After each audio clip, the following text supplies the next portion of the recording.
Welcome to Room for All, the podcast where we dive deep into the world of inclusive employment and explore the power of creating opportunities for people with disabilities. I'm Andrea Comastri, CEO and co-founder of Hotel Etico, Australia's first not-for-profit social enterprise hotel.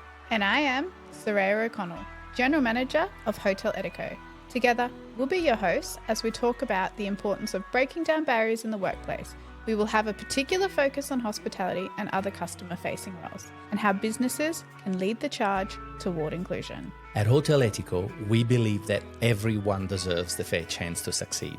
And we've made it our mission to not only provide jobs, but to build meaningful careers for people with disabilities. On this podcast, we will be sharing success stories, best practice, and inspiring conversations with industry leaders from the hospitality sector, the disability sector, other social enterprises, philanthropy, and of course, our own trainees, graduates, and staff. Whether you're a business owner, an advocate for inclusion, or someone curious about the future of work, this podcast is for you. So come and join us at Hotel Etico, or as we call it, the Hotel California for the Heart, a place where once you have checked in, your heart will never leave. So let's get started and open the doors for all.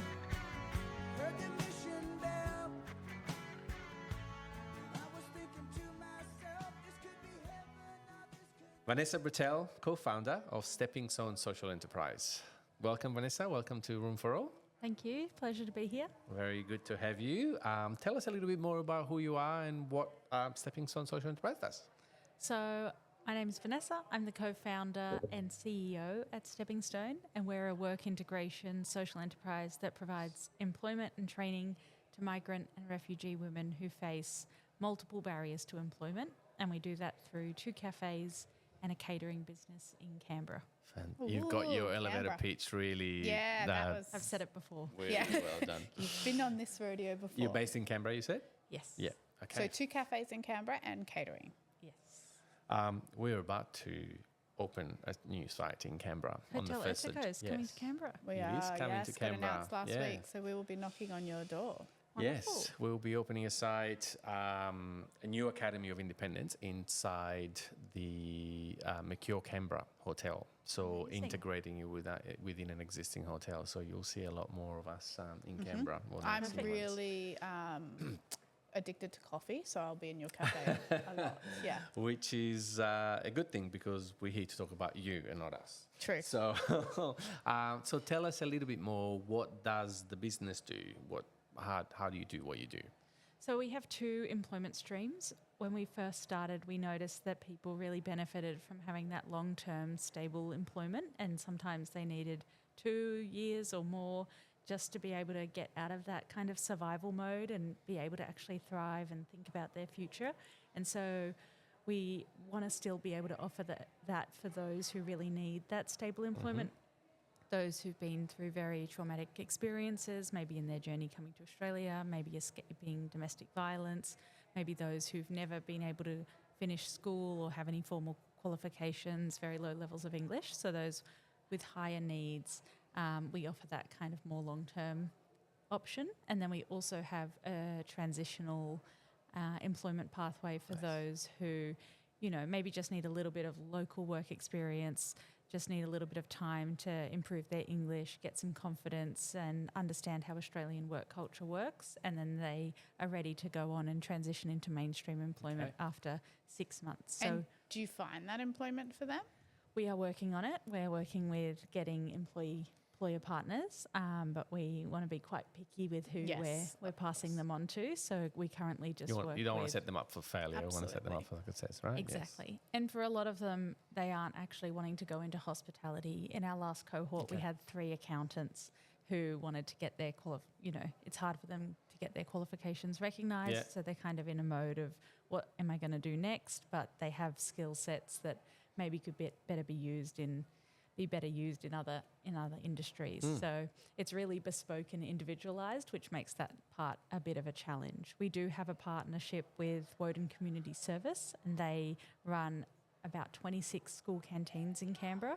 They're always looking for canteen assistants and managers, but we haven't been able to place too many of our staff in those positions just because it's not where their interests Not where they want to go. lie. Yeah. So Okay. But it's a stepping that's a stone, right? challenge. It's a start. Exactly. It's a a way stepping of stone.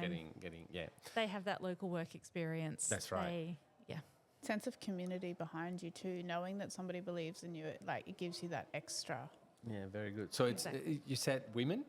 We only employ women. Yes. Okay. Yeah, we want to have a safe space for them to feel comfortable to thrive. Some of the women we work with wouldn't be allowed to work with us if there were men in the workplace Okay.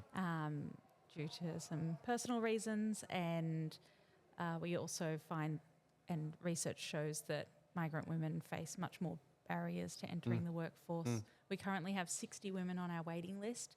So, Wow. if we don't have a waiting list, then we might look to expanding it. But at the moment, there's enough demand there with this cohort. Yeah, wow. Okay. And you said the businesses are 2 cafes, right? Yes. How do you find the experience of running a cafe? Can you make it work? Are they profitable? Are they sustainable? So we're really lucky with where we operate the cafe. So we don't own either of the, Bricks and mortar. structures. Yeah, the premises, yeah. We just are operating it and have a sub-license. So our first license is at Strathnairn Arts Centre, and they are an ACT government arts funded facility, and we operate the cafe there. So we didn't have the startup costs, which made that really easy for us. And there's a new housing development being built around the cafe. So more and more customers are living out in that area, and there aren't any other cafes around there at the moment. So that's been helpful for us in that business side point of view. And then the second cafe was a tender that we won with the ACT government again. So it's in a social housing unit, and we are the work integration social enterprise to help provide employment and training opportunities for the residents, but also other people in the community. And that was a wonderful tender program, and they built the cafe for us, and we're getting some funding to cover our impact costs for 3 years. So that's really how we've been able to do what we do and focus on those women who have the higher needs and higher, really need an opportunity like the one we're providing. Vanessa, you said you're the founder or co-founder and CEO. So why do you do what you do? What's your motivation? I finished university and I studied a Bachelor of Latin American Studies. I wanted to go back and live in Colombia, which is where I spent my exchange. When I was travelling around, I saw a lot of inequality in Cartagena, and it just didn't sit right with me having a lot of tourism coming into the city and a lot of poverty. And I saw this social enterprise cafe model in Southeast Asia, and I thought, I have hospitality experience and skills. Maybe I can put my existing skills to use to help others who didn't have the same privileges that I was afforded growing up, with quality education, being safe, and all the other benefits that I've been afforded. So I really felt a sense of responsibility to give back, and we set the cafe up in Colombia in 2017 and ran it for 3 years. But in 2020, we unfortunately had to close and return to Canberra, and that's when we reopened in Canberra. Okay. Great story. And how long has it been? You said 2017, when you 2017 in Colombia. Yeah. Then we opened in Canberra in 2020, 5 weeks after getting back. And in so between COVID lockdowns and things like that? Yep. Yeah, we happen to Great have opened time a for hotel in between hospitality. lockdowns. Yes. Yeah, very bit of a silly thing to do. Yeah. But worked out for the best now. Exactly. So we've been running for 5 years, which is incredible. And in that 5 years, we've employed 75 women. We have about 40 people on our team at the moment, and 35 of those are women from migrant refugee backgrounds who most of them haven't worked before in Australia or ever. Great. Very, very good. And what's the future like for Stepping Stone? What do you see ahead? Well, with this huge waiting list that is ever growing, we feel like we need a bit of a responsibility again to expand and grow the business so we can have more opportunities for these women who want to work with us. But we also acknowledge that cafes aren't for everyone, and sometimes the bad side of us being quite busy is that they can be quite stressful environments, fast-paced. Yes. A lot of teamwork is necessary, and that's not always the best space for someone, and not everyone's suited to working in cafes. So we're looking at creating a horticultural training program by creating an urban farm next to the cafes so we can grow our own produce to use. And we're also getting access to another commercial kitchen so we can push our catering stream and really expand there. And having catering as an opportunity of employment, it's a lot more standardised, it's a bit slower paced, it's a bit easier to do that initial training and things. So I think having a diversity of employment opportunities is really key. And also revenue streams, because one thing is the individual transactions in a cafe, and another one is like a catering order that has got a little bit more certainty and more value, I suppose, at the end. Exactly. Very good, very smart. Yeah, I think we all know cafes aren't profitable businesses. Very hard. No, I'm sure some people make it work, but it's a very hard business. Yes. It's a very, very... F&B in general. F&B in general. Yeah, food and beverages. However, it's very easy to enter that business. That's what makes it attractive. I think it's also like the skills that you can learn in food and beverage set you up for life. Yeah, very transferable. Unbelievable. I've learned more in hospitality than I probably did in disability. Yeah. I mean, I do both, but No, I agree. Life skills. Yeah, I've learned to work in hospitality now. I've never worked a day in hospitality in my life, but since Hotel Etico, I think, some people in the business don't think that I've learned, but... He's looking at me. He's looking at me. So if you could wave a magic wand, what would you want to do with it? I think Australia really needs to improve the settlement processes that we have for newly arrived migrants and refugees. They come to Australia with a lot of hope. They're excited. They have a willingness to restart their lives in this new place, and they're just faced with more barriers and difficulties. So I think a bit of a restructuring of the existing services that exist and really acknowledging how social enterprise can be a really effective way of having that inclusive employment opportunities for people when they first arrive, so they're not faced with, financial insecurity, housing instability, which can lead to so many other problems as well. I'm going to ask you an uncomfortable question. Why do you think we make it so difficult in Australia? That's a rogue question. Maybe I'm not saying more difficult than other countries. I'm not comparing. But why is it so difficult in Australia, the settlement process? Where do you think we that don't comes from? fully understand the barriers that they're facing. We have a lot of migrants who are coming over who are quite skilled, and maybe a lot more attention is focusing on getting those skilled workers into jobs for the benefit of Australia, and not thinking of how helping people with lower levels of skill get into jobs and upskilling them also really will benefit Australia and those individuals. It's so strange, right? Because it's a country that, at least in the last 200 years, was built on migration. And then it's fascinating. I think it's sort of self-protection, maybe. Yes, there's a lot of, I don't know. In Canberra, it's very inclusive, and we haven't Canberra had. is a little bit different. Yeah, we're in a nice world, bubble, right? so we haven't seen too much of that other side of things, which is also why I think the businesses have been so successful. We have so many regular customers that support us so That's deeply. why we're so excited to go to Canberra. We are. Because we think it's the right place for Hotel Etico We to do. be. Yeah. So, co-founder, who did you start with? So I originally started in Colombia with Tom Novakis, my primary school friend, who now works at Millhouse Ventures as the programs manager, so still in the social enterprise space, and my now wife, Hannah Costello. And Hannah and I restarted in Canberra, and Tom went on his own way. So Good, very good. And so we asked this question to a couple of other people. It's his favourite question. If your enterprise, well, so far the answer's been fascinating. If your enterprise was a dish on a menu, what would it be?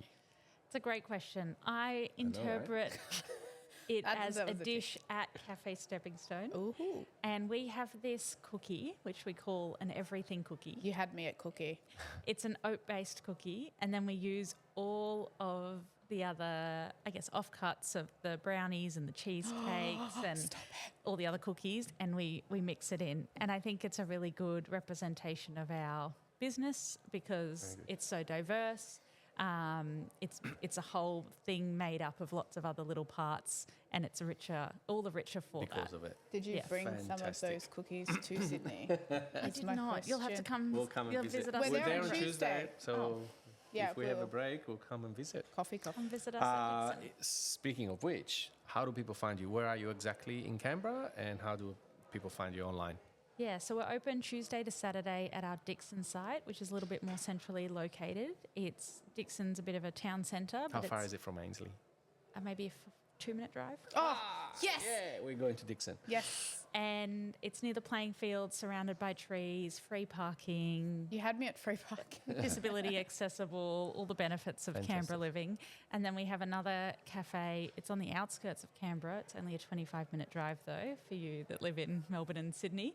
For Canberrans, it's far, but it's really quite quick 20 to get minutes, to. yeah. If I can get past the nightmare that the roundabouts are in Canberra, I always have to drive in Canberra. It's so CBD. difficult He for gets me, very Canberra. confused. I get so confused. You'll get used to it. 2 And minutes, online? 2 minutes from Ainsley, though. But the one at Sorry. Strathnan has views of the Brindabellas. Oh, You nice. feel like you're Beautiful. in the outback.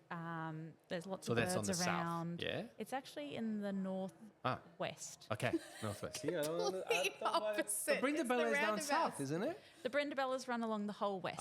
You're correct. Yeah, okay. So there's the southwest Brindabellas and Okay, then okay. So he's going to run to Canberra soon, but we'll tell you about that afterwards. Yes, next That's how- year. Yeah.